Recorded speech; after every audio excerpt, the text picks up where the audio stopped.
গতকাল একটা ভিডিও দেখলাম বন্ধুরা, এটা ফেসবুকে, যে একটা মা তার ছোট্ট বাচ্চাটাকে বিক্রি করে দিয়েছে।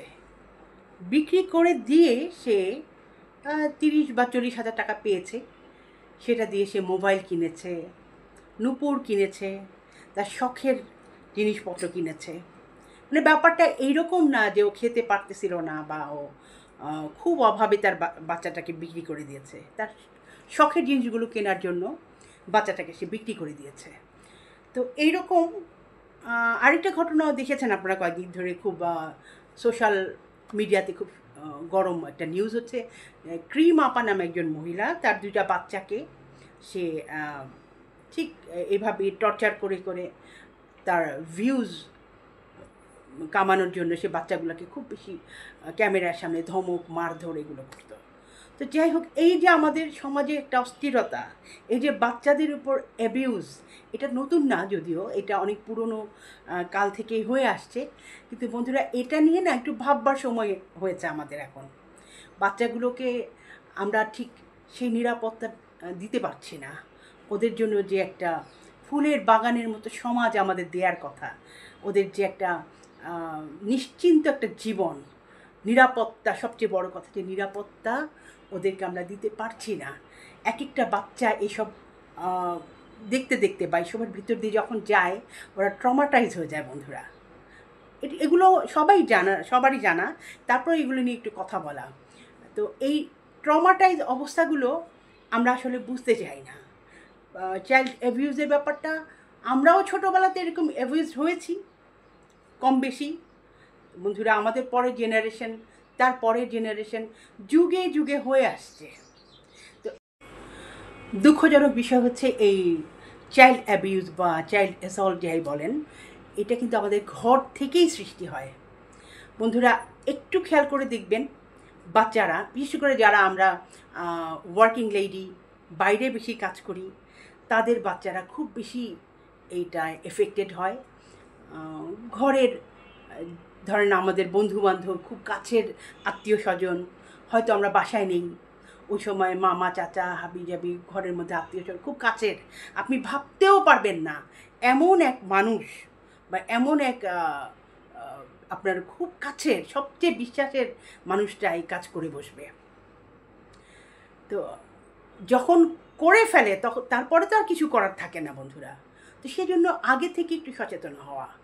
ওয়ার্কিং মাদের আমি বলবো যে আপনারা কাজের লোকের উপর যে আমাদের ডিপেন্ডেন্সিটা, আরেকটা ক্রিমিনাল হচ্ছে যার কাছে আমরা বাচ্চাটা রেখে যাই। কাজের মেয়ে বলেন, কাজের ছেলে বলেন, ড্রাইভার বলেন, দারোয়ান বলেন, এভরিবডি, প্রত্যেকের কাছে আমার বাচ্চাটা নিরাপদ নয়। তো সেক্ষেত্রে আসলে চাকরিজীবী মহিলাদের কিছু করার থাকে না, কিছুই করার থাকে না। তো আমি একটা ভিডিও দেখেছিলাম আমির খানের, ওখানে একটা মেয়ে তার ঘটনা বলছিল। আমির খান খুব কান্না করেছে। ভিডিওটা আমি আপনাদেরকে চেষ্টা করেছি একটু দেখাতে, দেখবেন। তো ওই মেয়েটা ওর ওর মা যে লোকটাকে বাবা ডাকতো, 55 বছরের উপরে ভদ্রলোকের বয়স। তো ওর মা যখন কিডনি ডায়ালিসিস হয়, খুব অসুস্থ ছিল, প্রতিদিন ওর বাবা ওর মাকে হসপিটালে নিয়ে যেত। সেই ফাঁকে ওই ভদ্রলোক বাসায় এসে মেয়েটার সাথে এ ধরনের অশালীন আচরণ এবং মেয়েটাকে অ্যাবিউজ করে। And for me, I froze. मेरे लिए शायद लम्हा वहीं थम गया. I could not even move a muscle. मैं अपनी उंगली तक नहीं उठा पा रही थी. मैं बुद्ध बनकर वहाँ पर खड़ी थी और उन्हें जो करना था वो कर रहे थे. And the man was without conscious. बस उन्होंने आधे पौने घंटे जो करना था वो करे और फिर चले गए. उनके जाने के बाद मुझे एहसास हुआ कि मेरे होंठ सूज गए थे और खून बह रहा था मेरे होठों से. That's really not how a first kiss should be for any girl, right? And বন্ধুরা, এটা খুবই দুঃখজনক। তো যাই হোক, এইগুলো আমরা সবাই জানি। তারপর আমি মাদেরকে বলবো যে প্লিজ কাউকে কাউকে বিশ্বাস করবেন না। শুধু আপনি, বাচ্চার বাবা, বাচ্চার ভাই, এই 3 জন ছাড়া আপনার বাচ্চাটা কারো কাছে কারো কাছে নিরাপদ না। তো এই জন্যই আমার আজকের ভিডিওটা তৈরি করা, যে বাচ্চাগুলো বড় হয়েও না ট্রমাটাইজ হয়ে থাকে।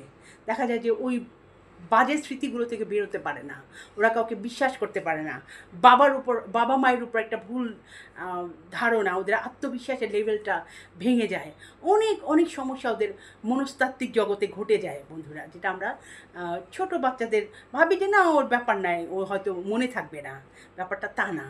ওই বাজে স্মৃতিগুলো সারাটা জীবন বাচ্চাটা বহন করে বেড়ায়।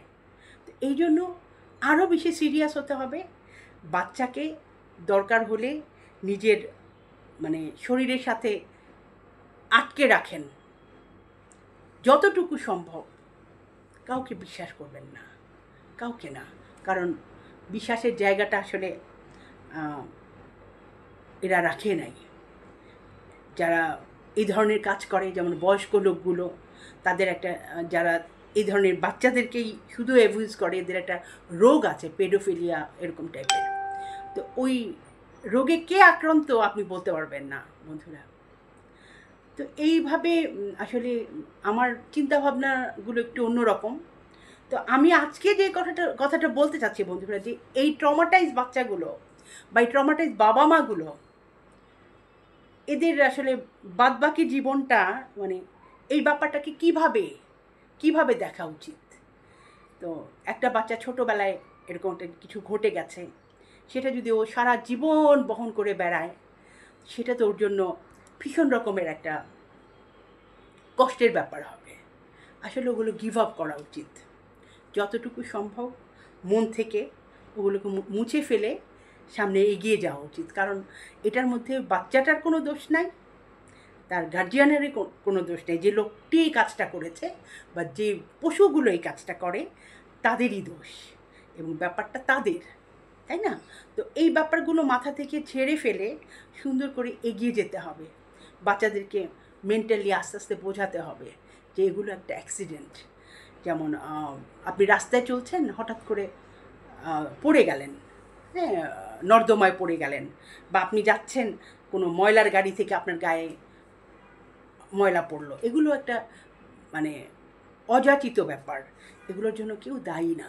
সো নিজের মনের মধ্যে যাতে কখনো এর জন্য নিজেকে দোষী ভাবা, বাবা মাও নিজেকে সবসময় একটা মানে মনে মনে আক্ষেপ, যে হ্যাঁ আমি কেন চাকরি করতে গেলাম, আমি কেন এই কাজটা করতে গেলাম, হ্যাঁ আমার বাচ্চাটা এরকম হতো না, যেটা হয়ে গেছে সেটা হয়ে গেছে, সামনের দিকে এগিয়ে চলাটাই জীবন।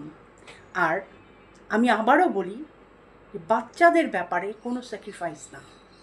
বাচ্চাদেরকে ড্রাইভার দিয়ে স্কুল কলেজে পাঠানো, বাচ্চাদেরকে দারোয়ানের সাথে খেলতে পাঠানো, শুধু মেয়ে বাচ্চারা নয়, ছেলে বাচ্চারাও কিন্তু প্রচণ্ডভাবে অ্যাবিউজের শিকার বন্ধুরা। এটা আসলে কিছু করার নেই। তবে ইদানিং যেটা হয় দুঃখজনক, যে মা যেটা বাচ্চাদের সবচেয়ে পরম আশ্রয়ের জায়গা, মা যখন বাচ্চাকে বিক্রি করে দেয় বন্ধুরা, বুকটা ফেটে যায়। মা যখন বাচ্চার সাথে ভিউজ বাণিজ্য করে, তখন আর সহ্য করা যায় না। পরকীয়ার জন্য বাচ্চাকে জবাই করে রেখে চলে যাচ্ছে। এগুলো আমাদের সামাজিক অবক্ষয়, এগুলো থেকে আমাদের যতটুকু সম্ভব আস্তে আস্তে নিজেদেরকে সরিয়ে নিয়ে আসতে হবে, এবং আমরা এভাবেই আমাদের বাচ্চাদের জন্য একটা সুন্দর জীবন যাতে দিতে পারি সেই চেষ্টা করা উচিত। ধন্যবাদ বন্ধুরা, ভালো থেকো, খোদা হাফেজ।